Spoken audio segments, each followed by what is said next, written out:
What up? What up? What up? Hope everyone's having a great day. Hope everybody's having a great day. We are on here live for a bit to talk about this Indiana Fever 113-90 win over Chicago. Caitlin Clark answered the bell a night after having a 3-minute stretch of basketball to finish the New York Liberty game last night. That was not pleasant to watch. Caitlin Clark came out tonight with a point to prove, and she answered the bell. She answered it loud and direct. And I'll tell you what, there was a tale of two halves. And I know a lot of people are going to have a lot of things to say about how the game got played. Appreciate you, Asante. I'm using StreamYard tonight, folks. So let's talk about what happened. But I will tell you this. It was a tale of two halves. And I can tell you about the tale of two halves, and you're going to have to listen because I'm actually paying attention. you know, I actually know what I watched. Fever trailed at halftime, folks. Fever trailed at the half. They were down by one. They were down by one. You really want to know what the difference of the first half and the second half was? I'll give people a few guesses. Again, we're not going to get into who you played because playing well is playing well. Kelsey Mitchell had 30 tonight. She played very well. Are we going to say that she didn't play well because it was the Chicago Sky? Are people going to say it? I want to get an opinion of people right here who are going to tell me the difference between the first half and the second half of this basketball game. I just need people to give me some responses. What did you think? We got 116 people already up in here, man. I want to know the difference between the first half and the second half of this basketball game.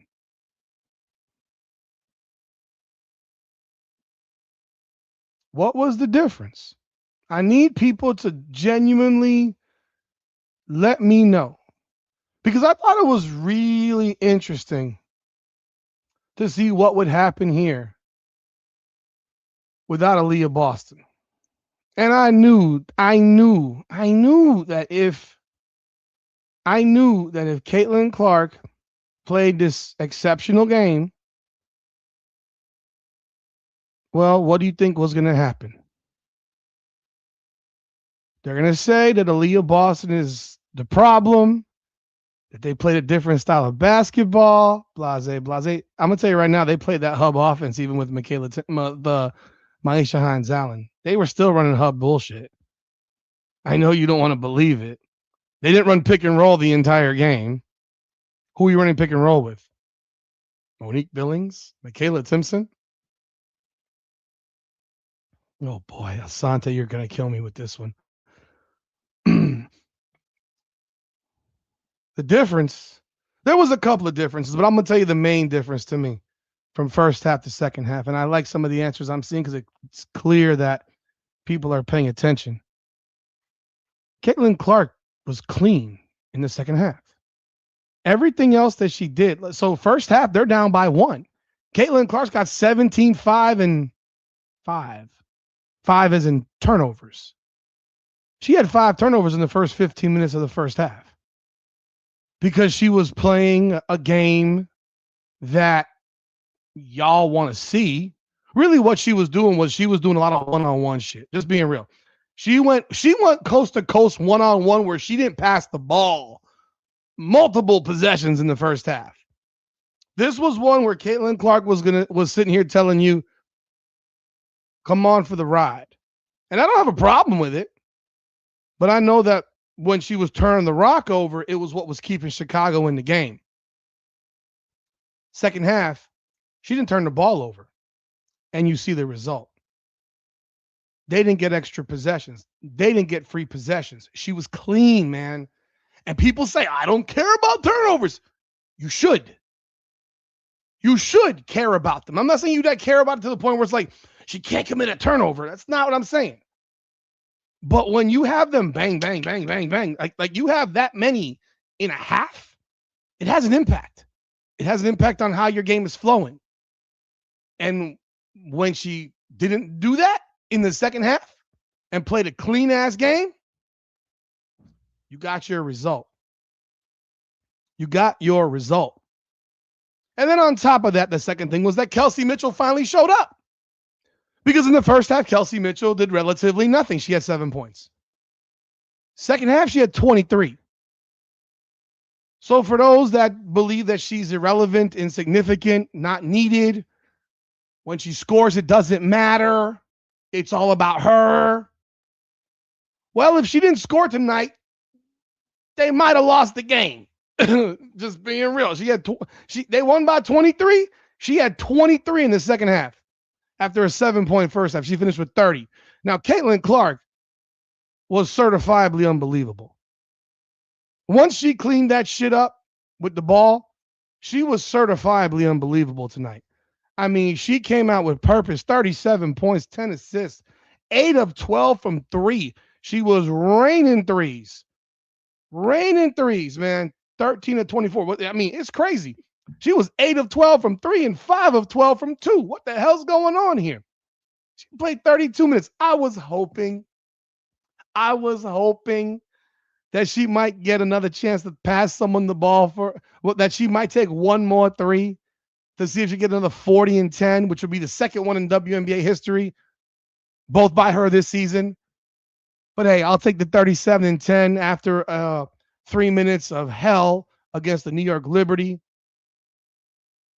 And hey, I got to give a shout out. I got to shout out Lexi Hull, 14 points, 6 of 8, 2 of 3 from 3. Got to shout her out. I can't ignore that Lexi Hull did work. But this was the Caitlin show. This was a Caitlin show. She came out. She put on a show. She came with a point to prove tonight, and I think she proved it. You know, she is harder on herself than anyone else can be. She is harder on herself than anyone else can possibly be.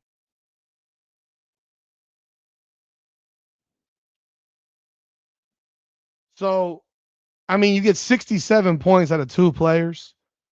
This is what those two can look like together. And the thing is, I wouldn't have cared if it was 37 for Kelsey Mitchell and 30 for Caitlin. That's what they can look like together. Now, is this a direct?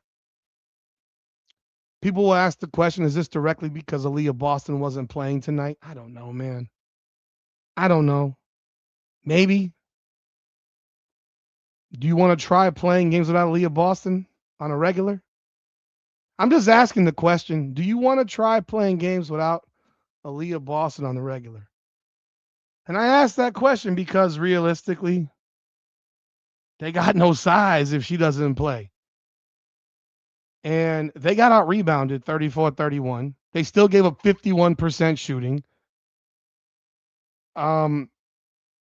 They shot 53% themselves, 55% from 3. Like the type of game the Fever played tonight, offensively, it's crazy and hard to replicate. They only committed 7 turnovers, and 5 of them were from Caitlin in the first half. They played a clean game in the second half.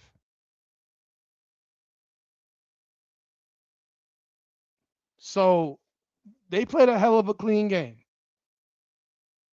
They played a hell of a clean-ass game. They outscored Chicago by 17 in the fourth quarter, just wiped them out at that point. It's the Chicago Sky. It doesn't matter who it is. Because they played the Toronto Tempo last week and damn near gave the game away. So it doesn't matter who you're playing. It's a road game. You go 3-2 on the road trip. You finish the road trip out solid. Thank you for the super chat. Angie knows ball. Feels like that's a big one. $20. Thank you so much. Feels like CC cares as much or more. Getham. I don't know that more than much. I don't know that herself because she just wants to win MVP isn't her focus. I don't know what that word meant. More Gatham. Maybe I'm. But thank you for the super chat. I do appreciate it. If you want to type in what that word was supposed to be, then I will gladly read it. But she played her ass off tonight, man. She played her ass off. But their offense is they shot 58% yesterday. The problem with Indiana is never going to be offense, no matter what offense they run. This team has weapons. This team has firepower. This team has weapons. It has firepower. It doesn't matter who you play. Okay, so let's see. Much more herself. Much or more. Yeah, I mean, I would think she cares more about her more than herself. Okay. At the end of the day, this is about this team can't if this team can defend or not. Said it all season. It's about defense. It's about defense and rebounding. They don't rebound well and they don't play good defense. They didn't play good defense tonight. They didn't play good defense tonight. What they didn't do was they didn't turn the ball over. They only committed 7 turnovers. They didn't allow Chicago to get, easy buckets off of turnovers after the first quarter and a half, which was very, very important. Well, it says they had 9 total turnovers. I guess those were 24-second violations, maybe, I guess. I'm presuming. Fever didn't foul. Only committed 14 fouls as a team. She shot the ball exceptionally well. Caitlin 8 for 12 from 3. Set is a career high from 3-point range and 3-pointers made. Fever returned to play Connecticut, I think it is. That's their last game before this break on the 28th. What day is that? 28th is Friday, so they don't play till Friday on Ion, and then they have the lengthy break. So they're gonna have they're at home. You want to win that game. You want to go in 26-14, and then you got 4 games left: Toronto, Washington, Minnesota, and Minnesota. Wow! Thank you, Angie. My goodness, that's so generous of you. $50 super chat. Here you go, sweetie. Cece wants her team to do well. Then we wants herself to do well. Self is under. I want her to do well too. I think everybody wants her to do well. We all want her to do well for sure. I want her to be sensational out there, man. I mean, on a night to night basis, I want her to be fantastic. I'm a huge fan of hers. Just because I don't agree with everything that's posted and every video that's put out there, just because I don't agree with everything that people say and post and what have you doesn't mean that I don't want her to be incredibly successful. I want her to be successful. And I want her to dominate because I know she can dominate. She had a big one tonight, man. But I mean, again, people are going to ask that question about the Aaliyah Boston component. I'm sure Aaliyah Boston will play on Friday because they have a week off now, pretty much. So we won't find, we'll see what the difference looks like. Thank you, Angie. I do appreciate it. I want Caitlin to be hella successful. I want her to dominate. And it did look like Caitlin had a point to prove. She didn't whine. I agree. She didn't whine tonight. No crying. She just came out to hoop. When you come out to hoop, I mean, hey, it makes a huge difference, bro.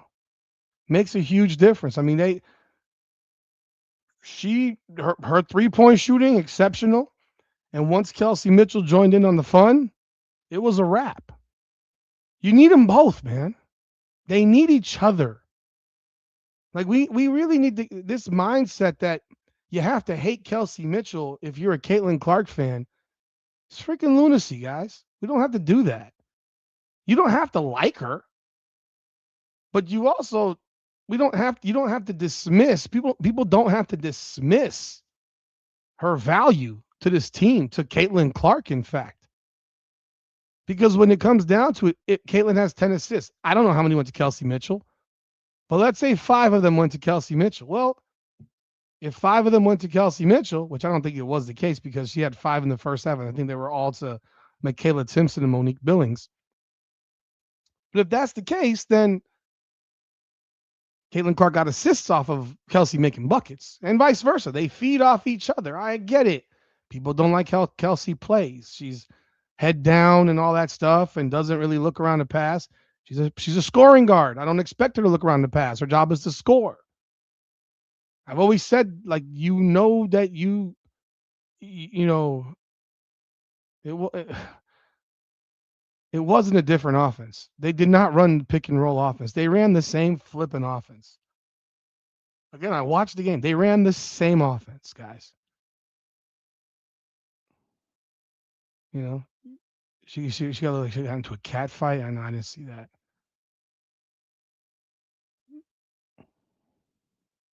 Well, if you think what I'm talking about is pointless, then you can always leave the room. If that's what you think, you can leave the room. The problem that you have with the Aaliyah Boston component is that she's your only size. She's your only real post presence.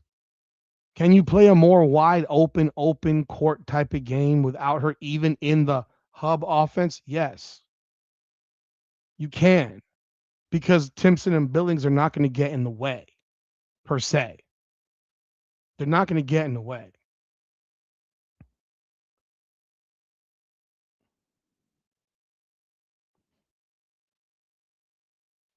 Okay.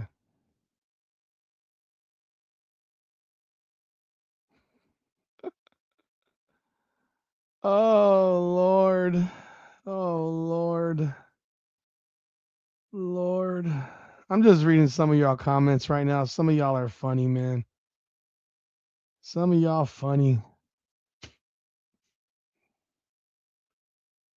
I'll tell you again, the Fever ain't winning the championship this year, so you can get that out your brain. See, we can have these conversations all day, but I've said over and over again, this team is not good enough to win a championship. They don't defend. You're not going to win a championship playing no defense. You're not going to win a championship when you can't rebound, when you don't rebound as a team, when there's not a collective effort to rebound. Fact of the matter is, Caitlin Clark played a great game tonight. I don't care. She took 24 shots. I don't give a shit. 13 to 24. James Harden plays point guard, was averaging 36 in a season. Russell Westbrook averaged 30 per game and averaged over 10 assists. He's the point guard.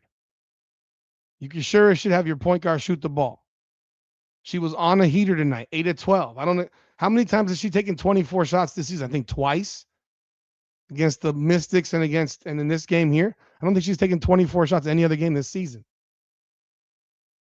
They need each other. They need to feed off each other. If it's not Kelsey Mitchell, who the hell do you think Caitlin Clark's passing the basketball to? Sophie Cunningham? Lexi Hull? Bree Hall? Raven Johnson? Ty Harris? I mean, you got to be real about what's going on in basketball, folks. You can't trade. I would ask y'all this right now.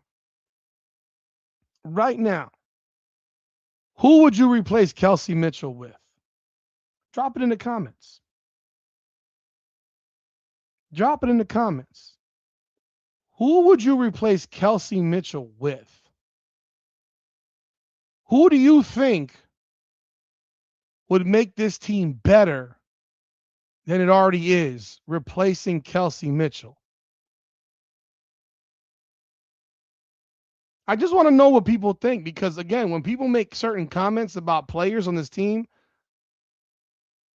I'm telling you right now, Kelsey Mitchell is not right now, at least right now, she's not some replaceable part. Kelsey Plum. So you would replace Kelsey Mitchell with Kelsey Plum. You would replace Kelsey Mitchell with Haley Van Lith. Haley Van Lith, who can't even crack a rotation. You would replace a 24-point per game scorer with a player who can't crack a rotation, who's is still on a developmental contract. You would replace Kelsey Mitchell with Cam Brink and Kennedy Carter? They're not going to bring in Kennedy Carter. Okay. I just want to know. I want to hear some of the stuff. Enos Cancer. Kelsey Plum plays really very similar to Kelsey Mitchell. Just being completely real. If you really watch Kelsey Plum, they got a very similar game. Neither of them are point guards. Kelsey Plum's not a point guard. She's a two guard. She's a scoring guard. She's not a point guard. She didn't play point guard with Vegas. She's a scoring guard. Sabrina. Okay. Jackie Young. Okay. Well, you're not going to get Jackie Young. You're not getting Jackie Young. So again, there's no one that you really can replace her with, because I'm telling you what's going to happen. If she leaves as a free agent, who are you bringing in? Sonia Citrone? No way. Sonia Citrone is not close to the player that Kelsey Mitchell is. You can do it. I watch every game Sonia plays except for tonight. I didn't see Washington tonight, but you can do it. You're going to have a bunch of games where she scores 14 and 12. Sonia's not perfect. Sonia's not perfect. Sonia's a third option. Sonia keeps on showing me why she's a third option. People like her, but she shows every day why she's a third option. Sonia's not perfect. Sonia is not perfect at all, in fact. You're not going to get anywhere near the production. Just letting you know. Again, you're not getting any of these players, though. So the point of this all, David Reed, you're correct. You're not getting any of these players. So if you lose Kelsey Mitchell and Caitlin stays in Indiana, I don't know what you're replacing her with. She's not a replaceable part. Okay. And number one, you don't have to call nobody a fool, KLP. You don't have to call anybody a fool. And all I heard was Kelsey Plum, who plays the exact same style as Kelsey Mitchell, number one. Jackie Young, who you're never going to get. And Sonia Citron, who is not remotely close to the player that Kelsey Mitchell is. I know this because I watched Citron play literally every game. She's the third best player on her team right now. Once again. Because it's Shakira, Kiki, and then her. So Russell Westbrook is not coming to the Indiana Fever. I know you keep on posting that. You keep posting the same shit over and over again. I overrate Mitchell. Okay, well, I overrate a player that's averaging 24 a game, and I'm telling you right now, if you want to live in dreamland, you cannot replace her with a singular player, because there's no other player that can do what she does in the WNBA for what her role is. Her role is to score. She's an elite level scorer. And if she didn't score 30 tonight, the Fever would have lost. Just like if Caitlin didn't score 37 tonight, the Fever would have lost. They don't defend, guys. They don't defend. This team doesn't defend. They didn't defend tonight either. They just shot the lights out. They hit 18 threes. You got 6 from Kelsey and 8 from Caitlin. You got 14 threes from those two. When you add in Lexi, you got 16 threes from those 3 players who went a combined 16 for 24. You're never losing a game when you go 16 of 24 with 3 of your starters from 3. Never. But it doesn't change the fact that the team didn't defend. Chicago scored 90 points. Chicago shot 51%. They shot the ball well. You want to know what Chicago shoots for the season? I have no idea, so I'm going to look it up.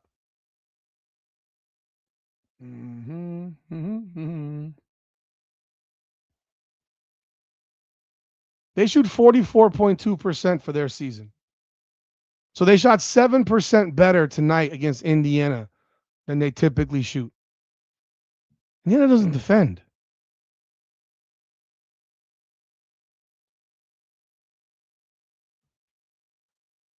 Team ain't winning the championship, guys. I know there are people out there that might believe it. The team ain't winning the championship. They'll be lucky to get out of the first round at the way they play.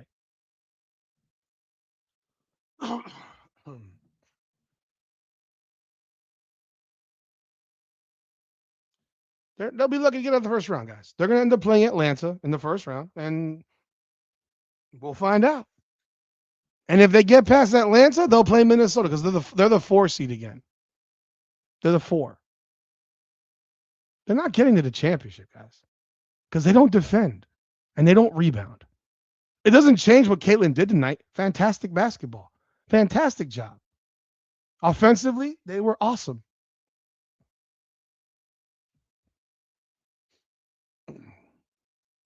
So do people really believe that the only reason that Caitlin had 37 was because Aaliyah Boston wasn't in the way? It's possible. It's possible. But does it make them a better basketball team? That's debatable. That's debatable. They didn't run a different offense tonight. I'm just letting you know. Like, if you watch the game, they did not run a different offense. They ran the exact same shit they've run all year. What you saw a little bit more of also in the first half early on was a lot of Caitlin going one-on-one. Caitlin went some coast to coast. She did some coast to coast things in the first half, especially. And she shot the lights out, bro. 8 of 12 from 3. That's insanely good. And then you got, if you're going to get freaking 14 out of Lexi Hull, my God, that's like gold that you're never getting from her right about now. Again, they ran the same offense. It wasn't different. You just thought it was. I'm not saying y'all, some people thought it was. I don't know what it was. I don't know what people think. Some people thought it was clearly because from some of the comments being made here, there was comments being made about how the offense was totally different. It wasn't different. It wasn't different, but it's okay.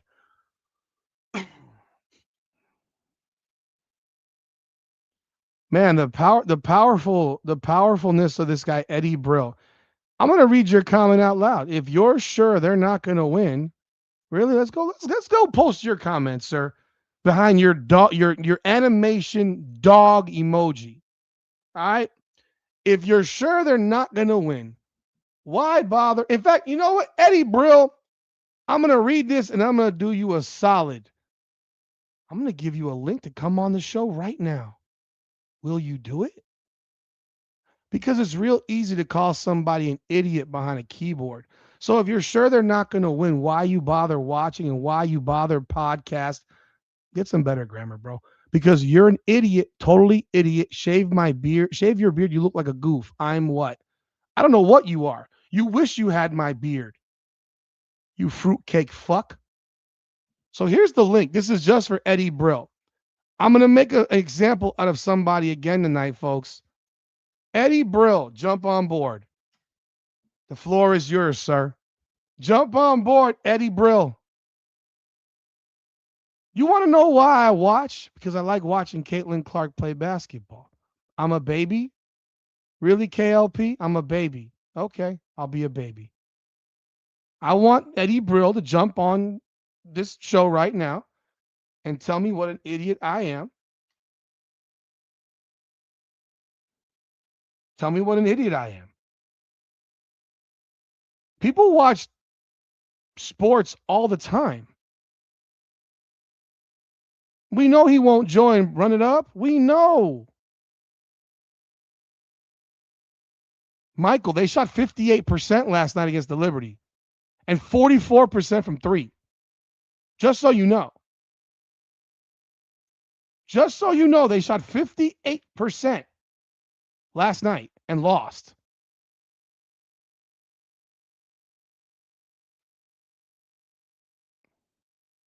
Eddie's not jumping on board. Of course he won't join. You can bait him in. He talks some shit. Here's the reality. We all watch sports. Do you watch your team because you expect them to win a championship every year? In whatever sport it is.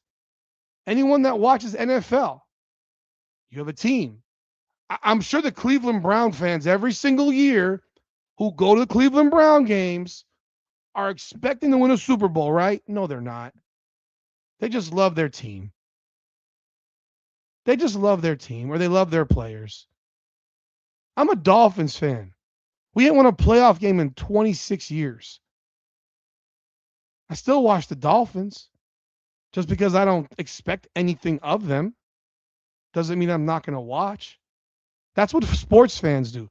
So I can have a podcast and talk about a player and talk about a team. Ooh, wow. Caitlin Clark played with the Fever in year one. Did you think they were winning a championship in year one as a rookie? Of course not. Yeah, Dante. People have unrealistic expectations. I mean, I get it. But no one in this room thought they would win a championship when she was a rookie. Nobody. But you watched every single game. Your schedule was calendared for it. Jets fans show up. Eddie, where are you at, man? I know. Everybody that anyone that talks shit about my beard in a negative way wishes they had my beard because I get compliments on my beard from dudes every single day. Eddie ain't showing up. He's a pussy. Eddie's a pussy. Once again, I made sure I put it out there, and I left it up there because the reality is people talk shit behind a screen, but will never jump on and say verbally. He's the type. Eddie is the type that would talk shit about you behind your back and then beg you for a picture. If he saw me in the street, he'd ask me for a photograph. Or hell, he might even ask me for my autograph. I don't fucking know. Rich in China, the Toronto Maple Leafs. Exactly. I know what my beard is. My beard is perfect. I'm not, my beard is great. Men compliment my men, not gay men, men that wish they could grow facial hair. Compliment my beard on the daily. Women compliment my beard on the daily. Don't tell my wife because she want to beat people up. But what are we talking about? The Indiana Fever have a good team. They have a good team. Largely padded by beating a bunch of bad teams. I mean, at this point, they have a schedule in which they've beaten a lot of bad teams. Right? Are we disagreeing on that one? They just played the two better. Well, let's see. Who they just played? They played the two better teams. Okay, so they played Atlanta. They won that game. They beat Toronto, stinks. They lose to Dallas. They lose to New York. So two of the three better teams in this road trip, they lost. They lost. Oh, God. KLP, are you a man or a woman? Please don't call. I hope you're a woman.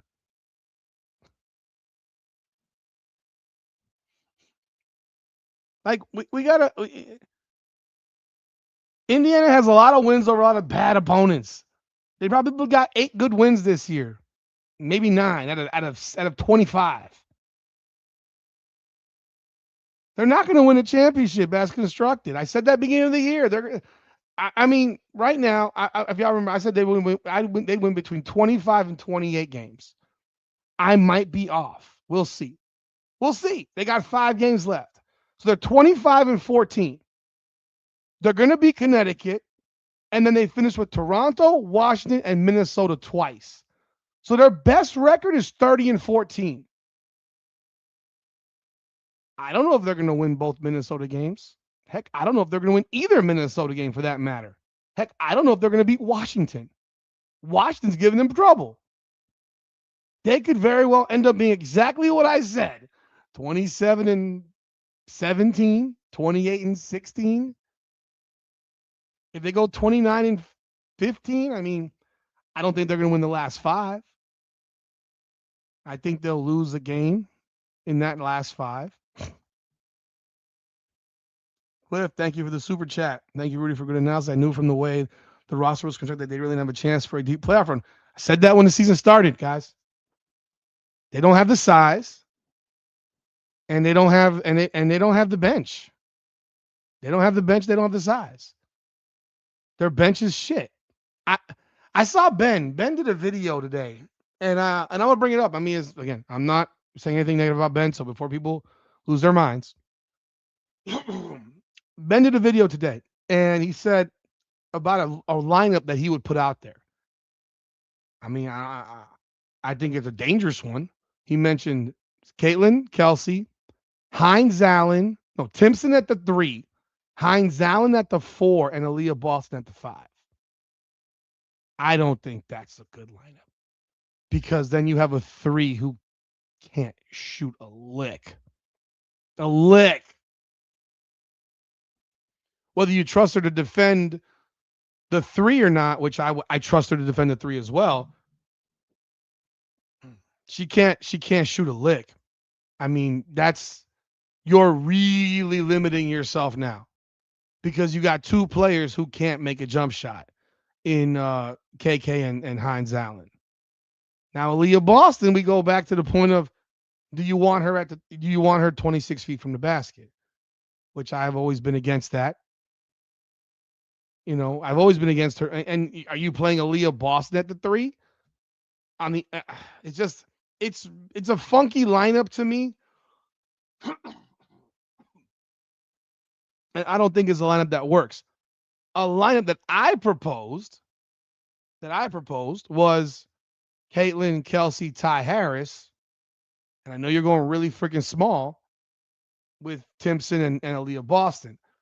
And the reason I proposed it was because Ty Harris is a consistently good shooter. I mentioned Ty because she's a consistently good shooter. Because Lexi Hull until today really doesn't want to shoot the basketball. So again, I gave her credit for shooting the ball today, but the next game she might have 0 points. I know that Ty Harris will shoot the rock if she's open. So that was a thought. And then also, again, it gives you it gives you a real secondary ball handler. Kelsey Mitchell's not a ball handler. We goddamn well know the Leah Boston ain't a flipping ball handler. So it gives you a legitimate second ball handler with Ty Harris. But again, this team is incredibly flawed, and you can't start Sophie Cunningham because, well, guess what? Sophie Cunningham, then you have no scoring at all off your bench, even though there are days like today where Sophie Cunningham didn't do shit. She didn't do shit. She had 3 points, took 4 shots, 11 minutes. She didn't do shit. So your only offensive player and the only player off your bench who scores had 3. Their bench gave them 14 points. Their bench was trash. Again, goes back to they have no depth. They have no depth. Allen and Hull are shooting the same from 3.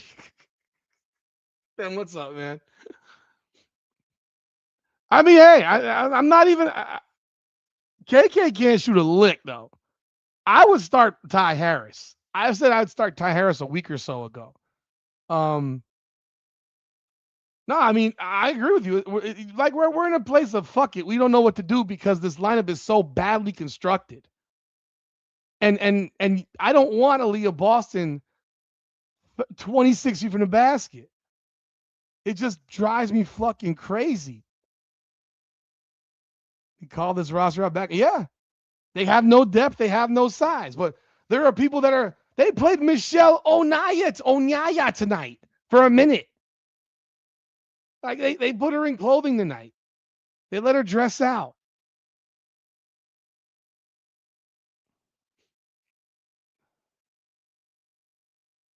What?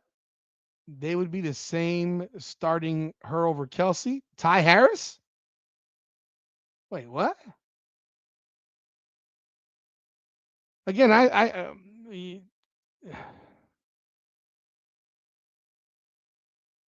know she is. She's going to be out there, and I hate it. And it's part of the reason they can't rebound. They can't rebound largely because of that, because she doesn't get anywhere near the rim. This is their developmental player. Thank you for your super chat, Larabi. $5. I appreciate you. Thank you so much.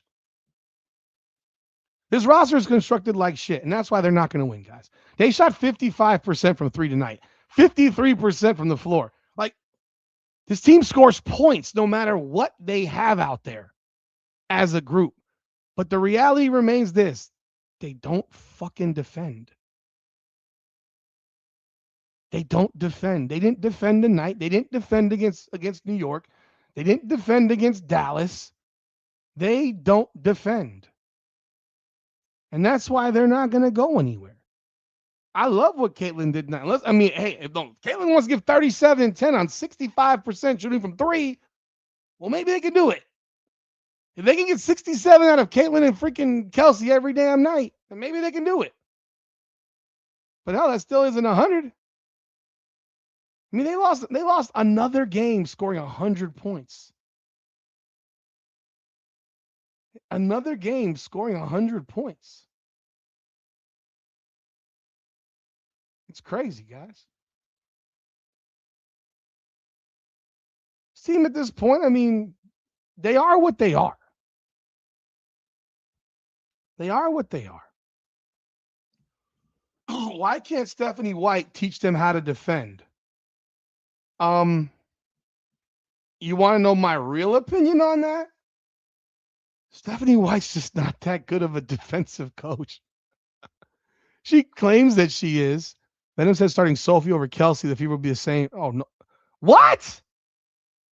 Starting Sophie Cunningham over Kelsey Mitchell, the Fever would be the same?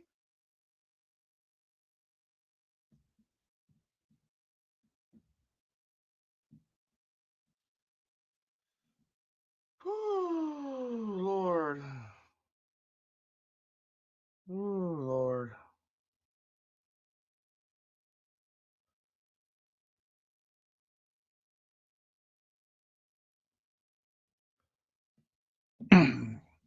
Sophie over Lexi or Sophie over Kelsey? Sophie over Lexi, you could start her, no problem. Then you got nothing coming off the bench. Sophie over Kelsey? No chance. Come on now.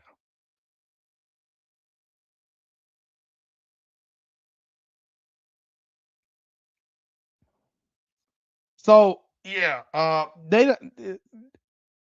Stephanie White claims that she's a defensive coach and wants to be a good defense, and the reality is she doesn't know how to coach defense. She claims she's a defensive coach. That's what they say her forte is. I mean, you look at them in Connecticut, they couldn't score in Connecticut. They played defense. They played defense. And I'd have to hear that guy say that specific to start Sophie over Kelsey. They'd be the same. I've never heard him say that, so I'm not going to make an accusation there. That's crazy. I don't think anybody would agree with that personally. So I have a hard time believing he would say that. That'd be crazy. But they don't defend, guys. They need to play zone all game long, man. Realistically, this team should be in a zone the entire game. I'm being real. They should be in zone. They should be in zone all game long. It would protect a whole bunch of them because none of them can defend. None of these people can play defense. They don't. Ben said. I know Ben's still here. Ben said in his video I know today, Leonie Fibic is a defensive stopper. Now think about that for 1 second. The New York Liberty didn't have her for 16 straight games. She shows up yesterday, has the game of her life on offense. Right? They don't have that on this team. They don't have anybody that can defend like her on this team. Nobody. You're not reading in my chats. I'm not reading any of that. I'm not reading chats that don't have a super chat attached to it. So you wanted me to read the chats? I'm not going to read all your books about Lexi Hull unless it's a super chat attached to it. Thank you. Stephanie White's not a defensive coach. Her idea of defense is slowing the game to a crawl so that opponent scores less. I agree with that, but that is part of playing defense. You slow the game down. You make the game shorter. That's how you defend. You checking out I'll check out the press conference in a minute. If you have a clip, I'm not gonna go search for it. If you have a clip of it, shoot it over to me. DM it to me because that's crazy to me. That's crazy to me. I can't even believe that. That's so for someone to say that. That if he said that, then y'all can believe whatever you want. That guy says. If he said that shit on record, bro, if you clip it for me, clip it for me. I'm not digging for it. Clip it for me. Shoot it over to me. Let me know. Because that's hard to believe. That's hard to believe. Now, how about we talk about Enos the Penis Cantor? Oh my God. Enos Cantor. Bruh. Enos. Enos is in the building. Enos had courtside seats on the baseline. Enos, oh my goodness. Tell me why in the world Enos the Penis bought tickets to this game. He bought tickets to this game. Or did he? Or did he actually buy tickets? Enos the Penis came in the building, and him and Natasha Cloud go at it verbally. Look at this shit right here. Look at the penis. Look at Enos the Penis. What was she gonna do? What was Natasha Cloud gonna do? Was she gonna go fight Enos Cantor, the 7 foot tall, 260-pound man? Yes, please stay. Yo, clip it up, and I'll put it right up here if you clip it up. You want to DM it to me? My X account is Come On Now the Pod. You can DM it to me on Come On Now the Pod, and I will put it up if you got it here. I can't even like. What was Natasha Cloud gonna do? Cloud's on more testosterone than I am. She's more masculine than me. Have you heard her voice? Her voice is raspy, bro. Can you? That was you think? I'm wondering. Maybe it was staged. Maybe it was. I don't know. I don't know. I don't know. That was wild. Did he buy a ticket to do that? I mean, what did he wait for 3.5 quarters or 4 quarters to do that? That was the fourth quarter. Did he wait till the fourth quarter for that? That was the end of the third quarter. I don't remember what it was. I thought they want him in the league, man. Hi, April. How are you, April? You missed me. I know you did. I mean, yesterday, or 2 days ago, Natasha Cloud called men who throw by dildos gay. Can you imagine if a man made those types of comments, the type of kickback we would get as men if a male basketball player made that type of comment about fans? Of course I miss you. I love having you here. I love having everybody here. You make things interesting. But I think it's because here's the thing. He walked onto the court. He was on the blue part, but he was on the court. I mean, they could have arrested him technically. That's why you wonder if it was real or if this is staged or if this is anything. It wasn't before half. This was 81-75 when this happened right here. The score was 81-75. That wasn't the half. Nah, man, they're throwing them tools that they can use at home. April, don't worry. I'll buy you one too. Come on. Oh, my goodness. I think it would have been better if Enos Cantor was wearing a wig, and high heels. That would have been fun. Again, Natasha Cloud, what's the deal, Natasha? You lunatic. No, he's on the blue part of the court. He walked from his seat to the court because he was sitting off the court side, and he got up and walked onto the blue part of the court in front of the photographers.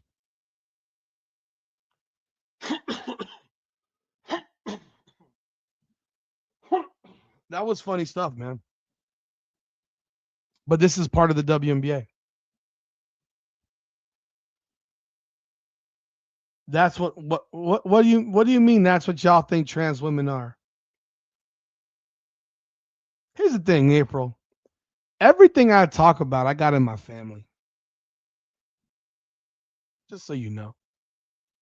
Somewhere in my family, I got it. It may not be my direct family in my house, but somewhere in my family, I got all of this stuff that goes on in the WNBA. All of it. All of it.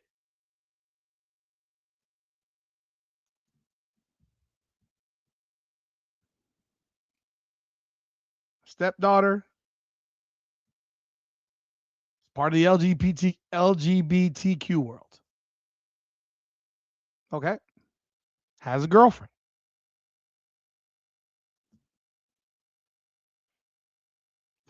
Rich. Dante, keep telling people, man. I mean, it's part of the war. My family's diverse, man. My stepdaughter, who I raised, is in the she is a lesbian, or she is right now. Okay, doesn't bother me none. She has a girlfriend. It is what it is. She's 27 years old. Her life. Do your thing.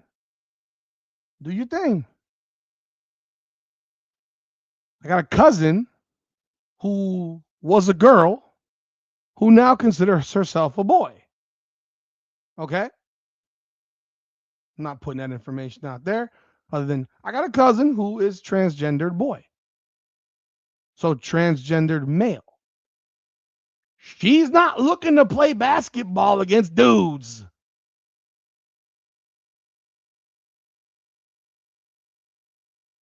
She's not looking to play basketball against dudes. It would actually be really interesting if it was a girl that decided to become a boy that decided to become a girl and wanted to hoop against girls. That'd be some interesting shit. And then I got family relatives that males that are gay and all that stuff. And on my ex-wife's side, who uncles to my kids. I've seen it all, man. I'm not people do what they do, man. You know?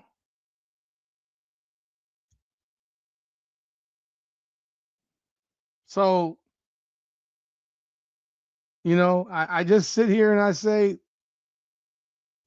I don't know what a transgendered female is. No, it's a guy who's still really a guy. And unless you've had your penis chopped off your body and inverted into a vagina, well, yeah, not everyone can afford a sex change operation. It's expensive. If Kelsey Mitchell left, could you get Natasha Cloud for that 3-and-D role? No, because she doesn't shoot the three well. Natasha Cloud is not a good shooter. Natasha Cloud is not some good shooter.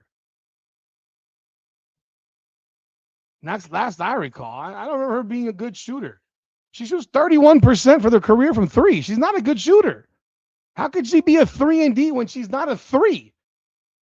She's half her career, she shot under 30% from three. This year, she's at 35.5. 2 years ago, she was at 31. Year before that, she was at 30. She's not a good shooter.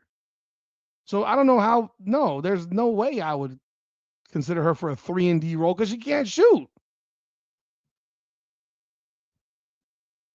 You're right, April. 99% are not interested in playing sports at all. You're right. But does that mean that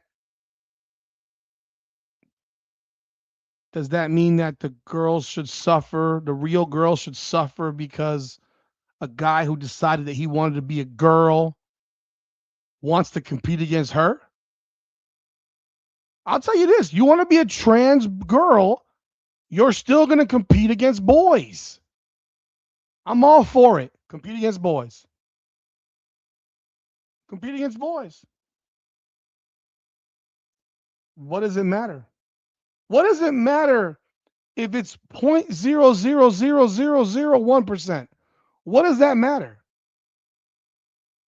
What does that matter?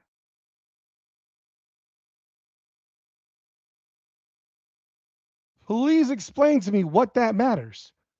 Because I can guarantee you, if you had a daughter or if you are the woman and here comes over this 6'5" male who decided he was a female who can throw his elbow into the basket,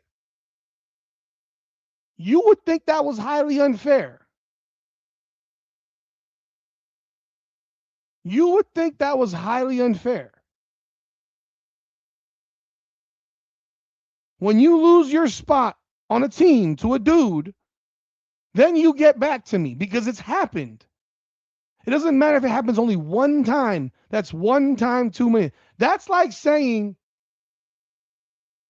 there's so many things in this, and I don't want to compare to other shit because then it's gonna be some people are gonna be offended.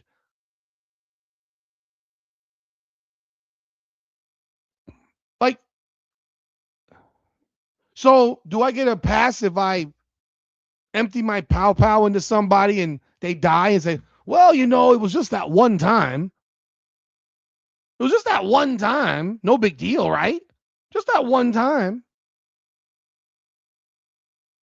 Or if a man does something to a woman, it was just that one time. No big deal, right?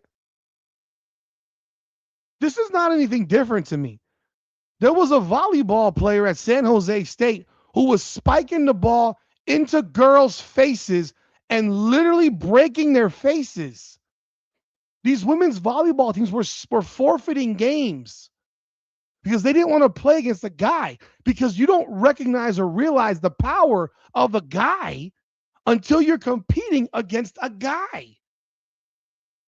You don't even know what it is because you're not prepared for the type of velocity and speed. And the balls were going off girls' faces.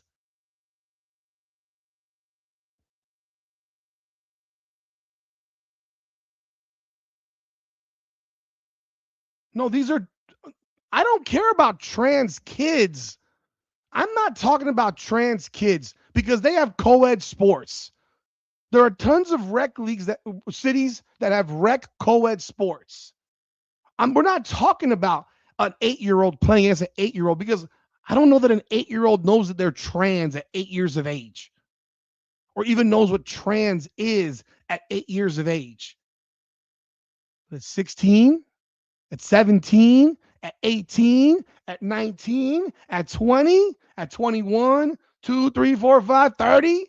You know what the hell it is. An 8-year-old, a 10-year-old, they don't know what that shit is unless you tell them. We're not talking about kids. I'm not talking about kids. I'm talking about anybody who's over the age of 11, really.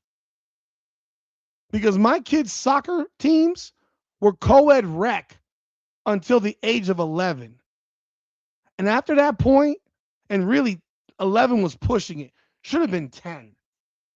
Because the girls could not compete with the boys after a certain point, like at all. U9 track against 9-year-olds, no problem. Hell, the girls might beat the boys at 9 years of age because girls are more advanced at 8, 9 years of age than boys are. Boys don't start really maturing and turning into something until they get into their preteen to teenage, like 11, 12, 13 years of age. At that point, forget about it. Forget about it. But prior to that, nobody cares about co-ed rec. Because when it's co-ed rec, it's girls and boys. So if you're a boy that wants to be a girl, who gives a shit? Nobody cares.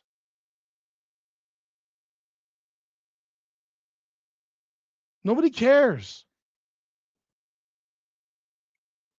We're sitting here talking about high school athletics,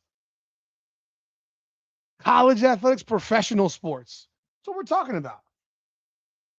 And quite frankly, there's a reason. There was a point where girls would wrestle against boys, by the way, in high school. There was a point where girls would wrestle boys. Actual girls were on boys wrestling teams, typically in the 105-pound range, 115, 110, whatever, those really low weight classes. But there were girls that were wrestling boys. But it wasn't boys going to wrestle against boys who decided to go against wrestling. See, they didn't even have girls wrestling. I think now they do have girls wrestling in a lot of places. Again, you said, again, you don't got to go into making it political about MAGA bullshit. See, that's your go-to. That's bullshit go-to. No, I don't care about an 8-year-old boy and girl competing against each other because the girls are actually ahead of the boys at 8 years of age. Trust me. I coached it. You're sitting here talking about something completely different. You want to turn this into a political conversation. Do you want your 17-year-old daughter playing a 17-year-old boy who decides I'm a girl today? Do you want that? If you want it, you have it. I don't want it. And I don't have a blood daughter that I gave birth to. But if I had a 15-year-old daughter and you told me she was competing against a girl who actually was a boy, I'd take my girl off that team. There's no way in hell. There's no way my daughter will compete against that. We are talking about basketball because this is about the Enes Kanter thing. This is about the Enes Kanter thing.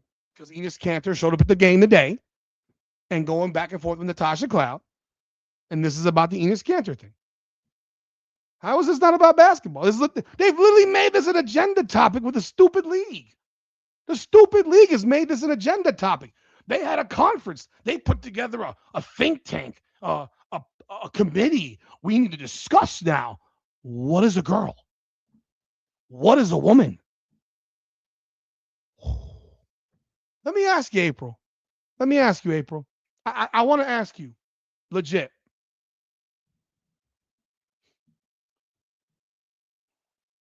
This isn't about little kids. This is about people that are puberty and up, man. Like really like 11, 12 years old and up. Before that, I don't give a shit, bro. I coached it, man. I coached rec soccer that was co-ed. Some of the girls were better than the boys because they mature more quickly.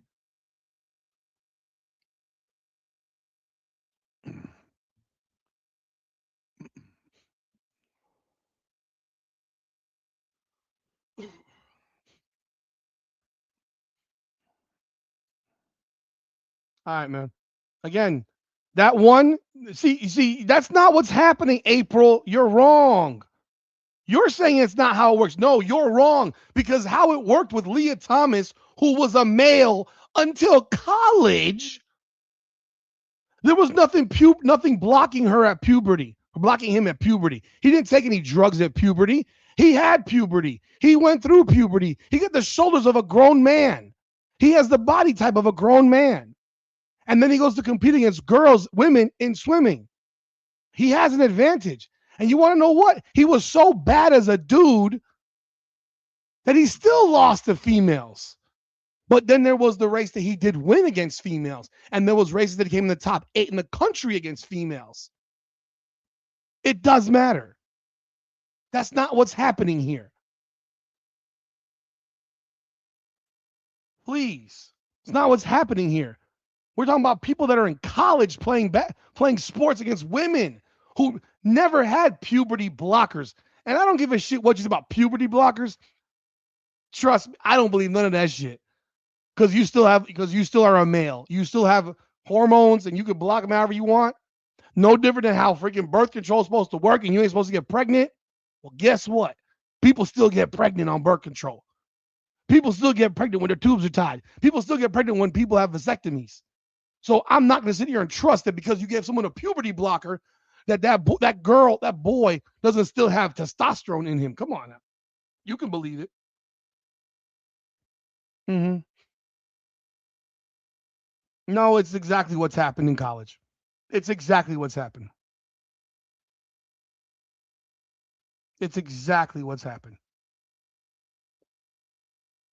I'm going to ask you this question. I'm going to ask you this question straight up, April, because you love to do this every time you come in this chat. You're like Heather Swanson from South Park. I don't watch South Park, so I wouldn't know.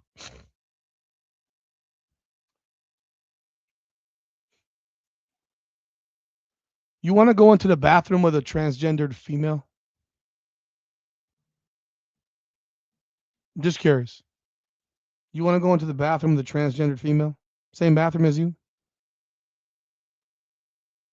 Same bathroom. You want that? You want your daughter to go in the same bathroom with a transgendered female? Because you don't really know what they truly are, right? You think you know.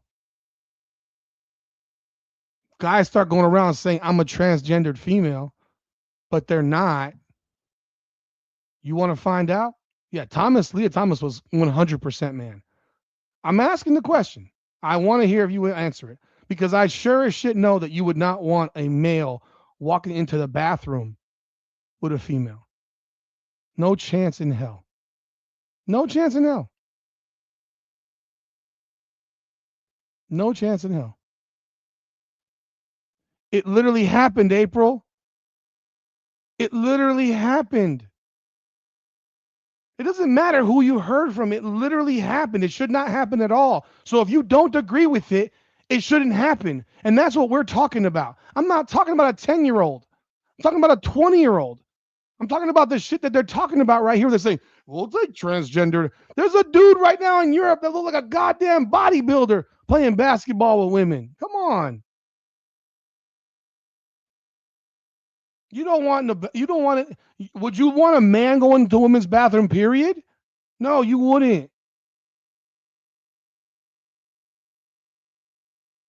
They would not feel comfortable. They're lying. Let a dude walk in with a dick while they're in the bathroom and sit here and tell me that it's okay and that you got no problem with it. Come on, man. The fact that people have turned so damn stupid to such a simple topic is crazy. The fact that it's political is even more insane.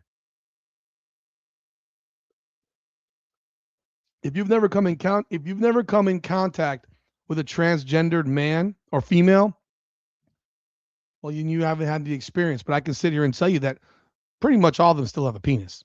You may go into your stall and they may go into theirs, but they may also look over your stall because they want to do peep and Tom shit. I don't trust them. I didn't let my kids go in the bathroom by themselves. Period. As kids.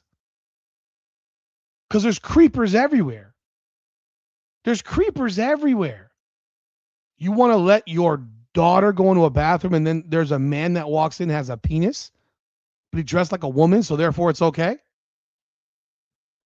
Come on now. Anyhow, let's jump in here on this press conference. I'm sure it's up by now. But Enes Kanter, man, too funny. Too funny. I agree with you, Rich. I don't let my kid go in alone either. Will Thomas was a creeper. No question about it. Still is. No, we don't want them to violate these spaces. That's what you're not getting. They're making a mockery of what this is. That's what they're doing. They're literally making everyone look like fools. Because these people are saying stupid shit. And now these two guys are saying, you know what? Hey, you want to say some stupid shit? Well, let's give you some stupid. Let's see what your answer is now with your stupid shit.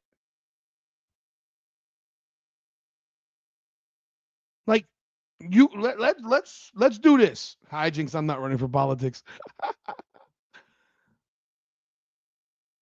No, I don't want Royce White and fucking Enes Kanter playing in the WNBA. No, I don't. No, I don't.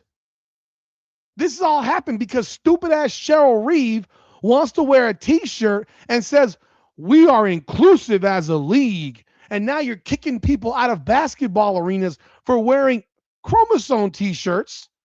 And you got idiots like fucking, what was the idiot? Gabby Williams saying, I would have no problem playing as a transgendered woman in the WNBA as a teammate or as a competitor. That's bullshit because when you lose your job to them, and if there was a whole bunch of them that showed up, well, you'd be fucked, right? Because you wouldn't have a job anymore.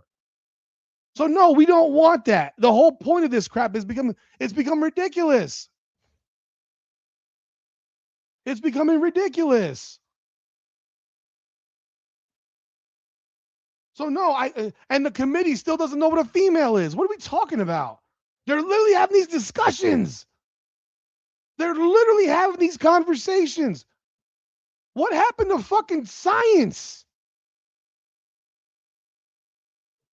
Folks, I've covered collegiate and high school sports since 1998. All right. Actually, before that, actually since 1995. Because I started covering college sports when I was at Florida International University. I wrote for the student newspaper. And then I went up to Tallahassee at Florida State and I wrote for the Osceola up there. So I've written for multiple new student newspapers, right? And I covered the women's soccer team. I covered the women's basketball team and the men's soccer team at FIU. I covered women's basketball at Florida State. Not to mention, I covered University of Miami football for years. There was a time in which you could walk right into the locker room for football. You could walk right into the locker room. Truth. You want to believe me? Truth. You could walk right in the locker room, and you want to know what would be going on in the locker room right there while you walk in as a man? Dudes are walking around naked. They are butt-ass naked. And they are flinging their things all around. I mean, they just walk around prancing around like no problem. You do know, or maybe you don't know, but I'm telling you that it's happened. It did exist because I was there. Women could go in the locker room too. Women could go into the locker room too. They could walk in to the football locker room also. So there's men and there's women in this locker room, and these athletes are walking around naked. Now, I'm telling you right now, I'm interviewing dude. Dude is literally standing in front of us, and there's a freaking throng of reporters around him. And he butt ass naked. And there's a lot of them that did it this way. They didn't care. They did not care. They literally stood there, butt ass naked, dicks hanging all in front of you. You're trying to avoid looking at anything. You want to keep your eyes up like this. And you're standing right next to a woman who's covering the team. And you're like, how is this okay? How is this okay? But they did not allow men into the women's locker room. They didn't allow men reporters into the women's locker room. Why is that? Why is that? You allowed women into the men's locker room to look at dudes walking around naked, but you don't allow men into the women's locker room to see women with their titties out and shit like that, right?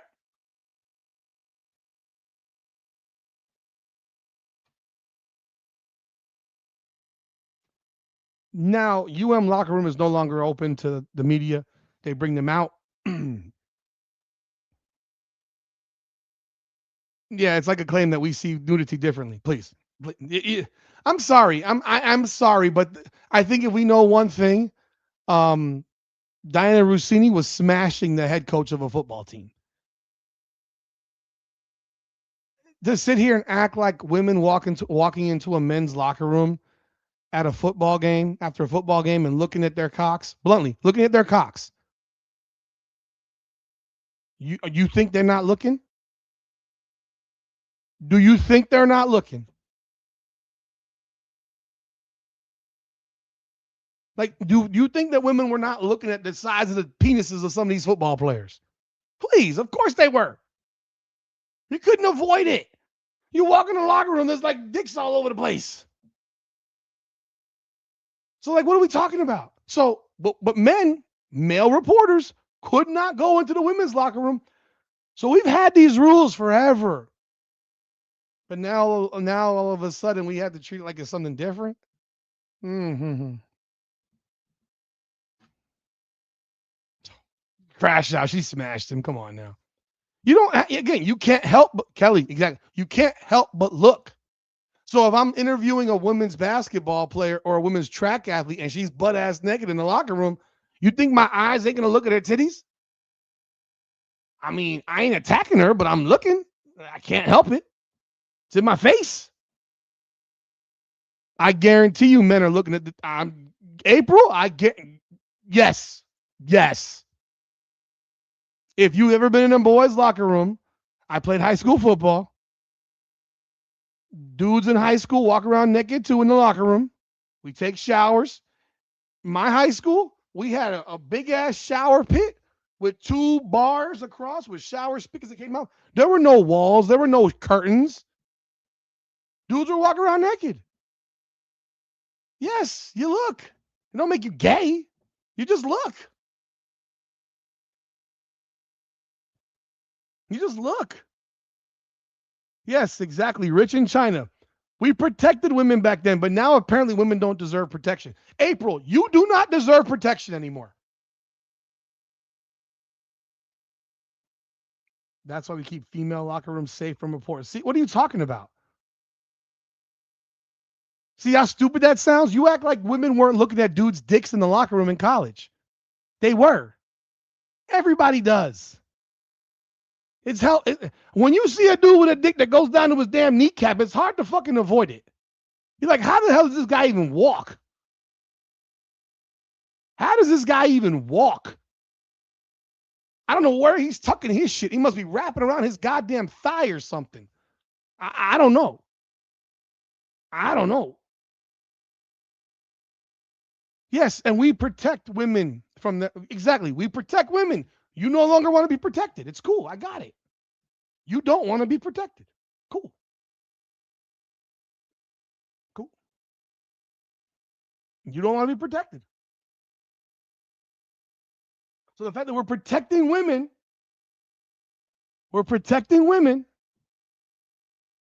and keeping their space for women, it's a problem. God almighty. You gotta be kidding me. I can't even believe this is a conversation. I can't even believe it is. Floors me. Floors me. Because the reality is 99% of all women don't want transgendered females playing against their daughters. 99% of real women don't want that. Hell, 98%. I'm going to give you 2% then. There's 2% that are idiots. Sorry. The dick fell out on his 40. I do not remember that, but I'm telling you right now, when I was in that, I'm like, my God, I don't know how these dudes can run with some of the sausage they're carrying. God damn. Hell, men have dick envy. Fuck yeah, of course. Like, damn, that guy's fuck. Be a porn star. Could be a porn star for Christ's sakes. Jesus Lord. Let's get this. Yeah. Well, according to the WNBA, they're not going to follow that. But that ban is not about the professional ranks. April, that ban is about high school. I don't even know if it can go up to college. It's about high school. You can't Trump can't stop the WNBA from making up their own rules. Trump can't stop the WNBA from deciding, oh, we want to let dudes play in the WNBA. Trump can't stop that. He has no control over private entity. Schools are not a private entity. Schools get if it applies to college too, then so be it. Good. So if you get federal money, you better follow the rules. You got federal money, you better follow the rules. I have Cash App if you want to send a check. If you want to send something, I appreciate it. If you can't get it through there, I do have Cash App. It's $ Rudy's Rant. I do appreciate that, Banksy. But yeah, if you want to get federal funding, then you got to follow federal rules. But the WNBA doesn't have to follow shit. Notice you don't hear the NWSL asking for transgenders to play against women. You noticed that, right? You haven't heard I haven't heard the NWSL, no matter how much stupid shit Megan Rapinoe says, no matter how much stupid shit Megan Rapinoe says, yeah, you're not hearing that stuff from them because they're not stupid. They're not stupid, right? They know that they know based on what happened with the 15U boys whooping the shit out of the U.S. women's national soccer team. They didn't want any parts of that. If I was a reporter in a women's locker room, I'd forget all my questions. Oh my God. I mean, depending on what they look like, you might. If you're a man, we're normal. We got eyes. We got eyes, right?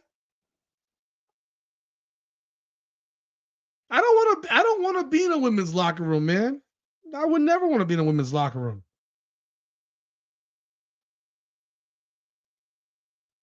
You know, shoot, not as a married man.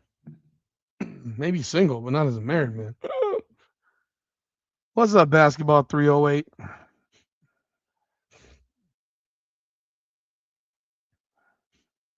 Again, they can make up their own rules. WNBA has that right. They can't be controlled by the federal government. So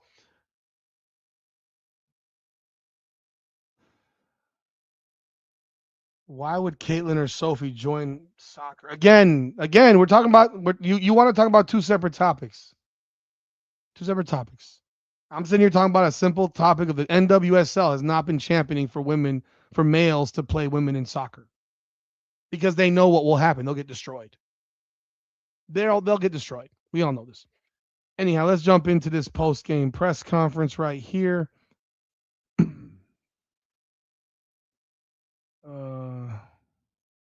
We got Caitlin Clark and Lexi Hull. Lexi Hull is joining in on the conversation tonight.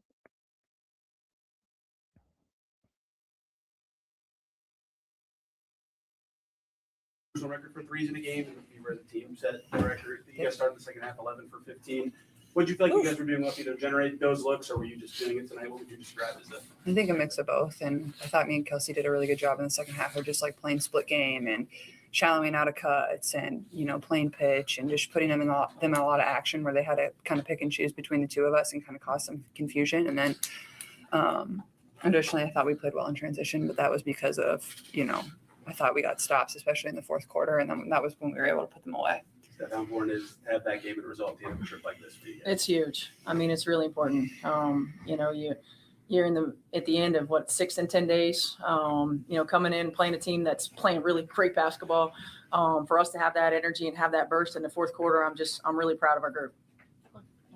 Yeah, Lexi, 6 of 8 from the field for you tonight. Just what does it mean to have that efficient of a game after a little bit of struggle over the past few weeks? Yeah, I mean, it's all about staying ready, getting the opportunity, getting open looks, knocking them down. I think that's something that all of our guards, all of our players really just take pride in is you never know when your night's going to come. You never know when you're going to get open looks, but being confident and ready to knock them down. And I'm happy with how it turned out tonight.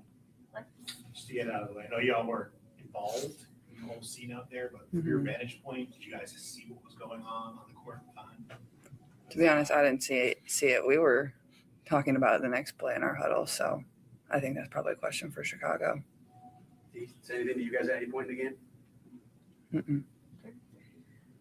Just have to ask about having to deal with this again in another game as you guys are getting done playing a great basketball game, but another time where we're talking about this and not what's happening on the court. I mean, You hear that cornball reporter? All right, so one reporter asked, did you see about this Enes Kanter thing, right? No, we didn't see this. You're better off asking Chicago about that. They literally just got told this. We didn't see it. Opposite end of the court. We didn't see it. It's a timeout. We didn't see it. So what does this next reporter do? Oh, my God. The stuff that we have to talk about. Oh, my God. How you have to talk about this stuff.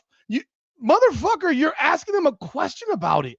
How about you just not ask the question and move on to basketball? Since you just said you would like to talk about basketball, right? So why aren't you asking her a basketball-related question? Instead, no, you want to ask the question about Enes Kanter.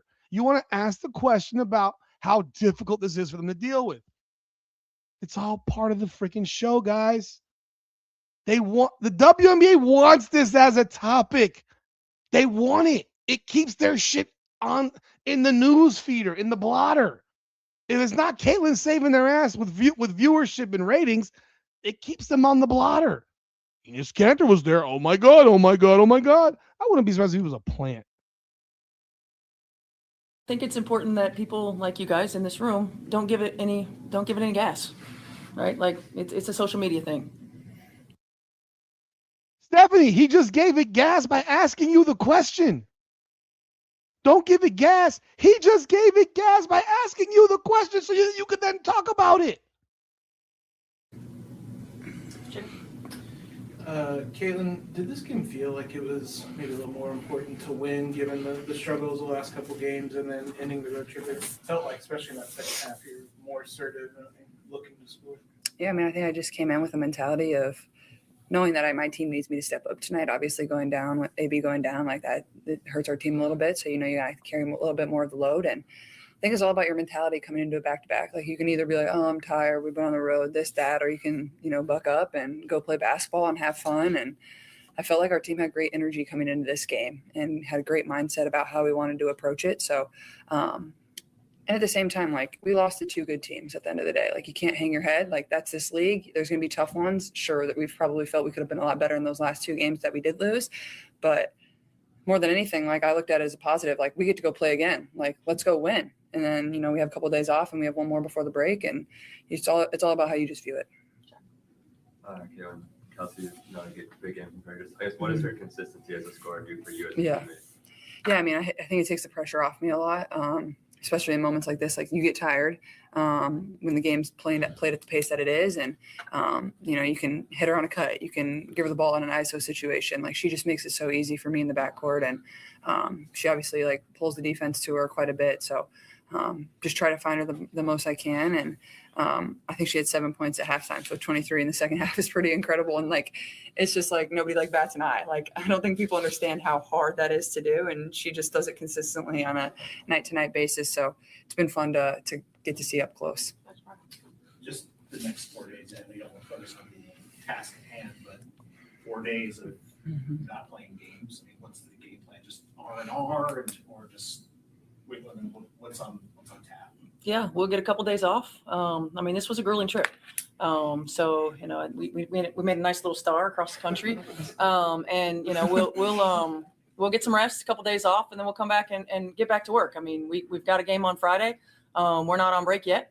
Get ourselves ready to go for Friday, and then We don't have a break. and then we don't have a break. We'll be off to Berlin, which we're thankful for. Yes. Yes. Chloe Nickery. Yeah, for Steph, Mercedes gave you guys some crucial minutes in the second half. Just what did it mean to have her step up with AB out and Monique in foul trouble? Yeah, it was huge. I mean, one of the things that I love about Mercedes is that she's a ball mover, right? She knows how to play, and you obviously you can't teach 6'6", so to have her size and her length on the interior is really important on the defense. What the fuck is she? What? Did they just ask about the importance of Mercedes Russell? She's a ball mover.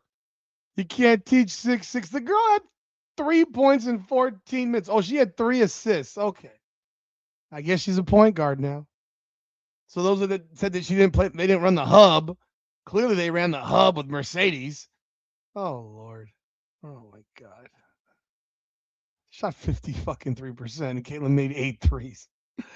It was a Mercedes Russell night. Let's go start her now. Ball mover from Mercedes Russell. Then why isn't she playing backup center right now? She doesn't even on the floor. End, but she gives us somebody else that we can play through, and you could see and Kels both being able to play through her and her moving the ball and finding the next pass, and AB does that for us too. Playing through her again. She was the hub. Mercedes Russell was the hub tonight. I told y'all they still ran the hub. You just didn't really notice it as much, but they ran it all night. And so having somebody else who can do that is really important. I was proud of her. She was ready. I was proud of her.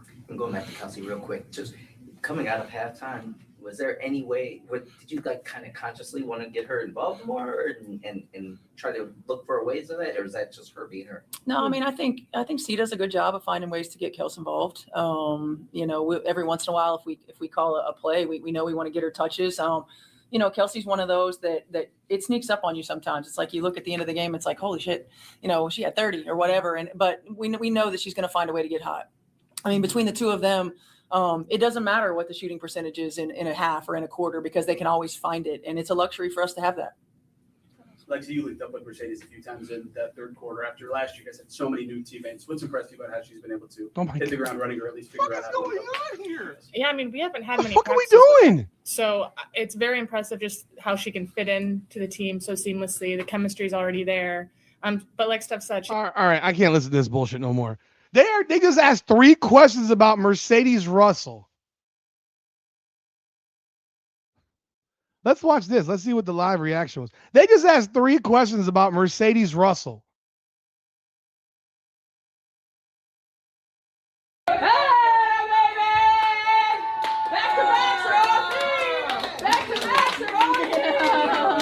back-to-backs. 3-0 on back-to-backs. Oh, yeah. Yo, I'm so proud of you. I am so proud of you. Like, way to be resilient, way to bounce back, mental toughness. That fourth quarter, 30-13. Woo! 30-13. See and Kels, my God.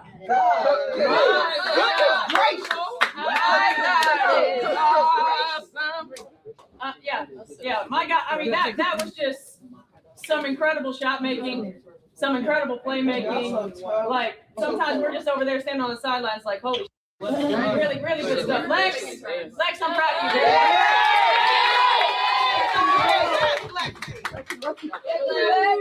Yeah, Lex, you didn't totally suck tonight. Thank God. We got 5 good games out of the 44 from you. There we go. I mean, wait to just keep it moving. One foot in front of the other. Big time. Mercedes? Big time. Mercedes plus 18. I mean, good stuff. Rio!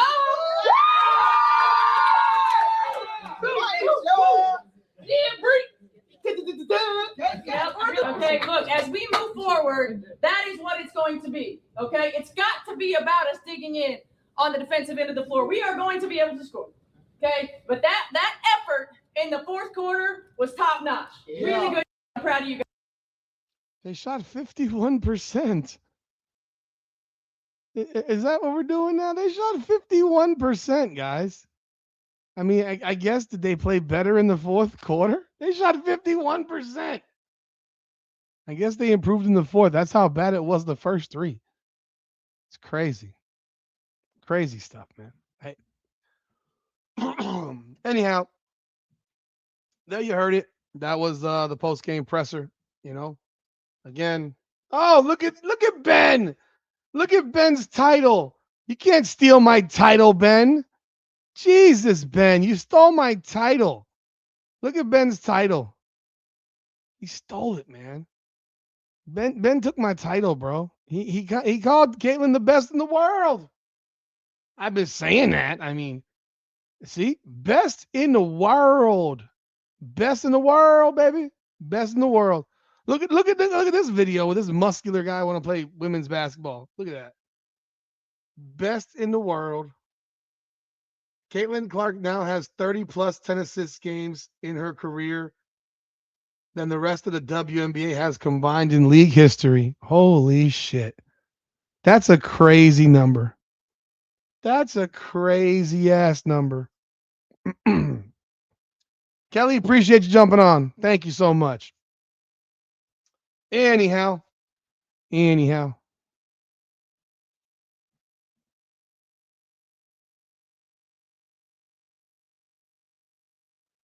Just reading some of y'all comments here before I go.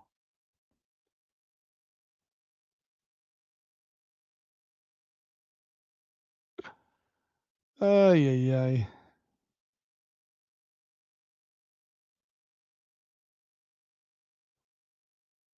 I hold Caitlin accountable, April. I'm not you. I'm not you who doesn't hold your favorite players accountable. Sorry to hear that. You don't like to hold your players accountable. I hold my favorite player accountable. I wasn't crying about shit. I held her accountable. I held her accountable. The last 3 minutes of yesterday's game, she was terrible, and she individually cost them that game in those last 3 minutes because she played well for the first 37. But those last three, she was bad. I hold players that I like accountable. I'm good at that. Yeah. Oh, there you go. Angel's the best in the world, so she's better than Asia Wilson, right? Okay. See, there you go. Angel Reese is now better than Asia Wilson. And yeah, you know what? Angel Reese is the best in the world at the double-double points and rebounds. She sure is. She has the most ever. Y'all been mighty quiet. Oh, because she's had back-to-back good games? Okay. You don't know what's been going on with me, Angel. I've barely been on this week. I was sick the first half of the week. I've barely been on this week. I got other things going on in my life than watching the WNBA. But hey, again, you just said that Angel Reese is better than Asia Wilson. So, gotcha. Yeah, she had a great game. Congratulations to her. See, I can actually say she had a great game. She had back-to-back great games, in fact. Back-to-back great games. See the objective nature that I can actually say? Angel Reese had back-to-back great games. And I didn't catch a disease saying it. I didn't feel sick saying it. Again, she had a great game, back-to-back great games. She did. Wonderful. Okay, well, I'm not an Angel hate page, so you can leave that off the Angel. You could bring that to the Angel hate pages. I don't hate Angel Reese. I would trade Aaliyah Boston for Angel Reese head up, and I've said it for 3 years. For 3 years, I've said it. Oh, gosh. Because you know what? I got to give Angel a little bit of credit because for the four before that, she was utterly horrendous. And I thought her season was going to go completely into the shitter. So she showed tremendous mental resolve to turn it around and have a couple of amazing games. Great job for her. If she did that stuff for the entirety of a season, she would be in the MVP conversation. Oh, no, it wasn't my worst take ever because if she had done what I said, she would have been in that MVP conversation. You don't understand. Conversation just means you're talked about in it. It doesn't mean you're going to win it. It means you're in the conversation. You're a contender for it. Doesn't mean that you're going to win. It just means that you're in the conversation. And remember what I said. See, don't be selective in memory. I said if Angel Reese's field goal percentage went up to 47% because she was shooting pretty well over and unrivaled that first year, if it went up to 47%, she would average about 19 and 12. If she averages 19 and 12, that is an MVP candidate. It is. I don't know why that's a complicated conversation. 19 and 12 has won. 19 and 8 has won MVP in the WNBA. 19 and 8. 19 and 12 is in the MVP conversation. It doesn't mean you're going to win it, though. I don't know why that's complicated. She had 31 and 14 last night, crash out. You're being ridiculous. She had 31 and 14. She shot like 66% from the floor. It's a big difference when you're 14. I think she was 14 of 21 or something like that. But anyhow, again, that's all I got. I hope y'all have a great night. That'll do it, man. Leave y'all like the video. If you haven't done so yet, pound that like button. I do appreciate it. If you haven't subscribed to both channels, come on now, the podcast and Indiana Fever Unfiltered. I do appreciate it. So go do that. I do appreciate it. I'm gonna announce something right now. I'm gonna announce it right here in this live. I'm gonna create now a membership level because I'm doing a lot more membership content. If you subscribe at I think it's the silver level. I'm gonna just call it the discount level. If you subscribe at the discount level or above, you're gonna get 20% off on all merch in my shop. So that will be coming out. I will make an announcement of it. If you sign up for that level and above, you will get 20% off of all merch. So appreciate everyone jumping on board, and I am doing more and more content online, on live, so on membership content. So I'm gonna be doing membership lives. I stopped doing them because there were so few people in there that I was like, I'm not wasting my time for this. But I want to do more of them. So become a member. I do appreciate it. I thank y'all. And I do agree with you, Crash Out. She shouldn't shoot 21 times. I've said that over and over again. I do agree with that. That's all. Y'all have a great night, man. I appreciate y'all. This is Indiana Fever Unfiltered, powered by Come On Now, the podcast. Come on now.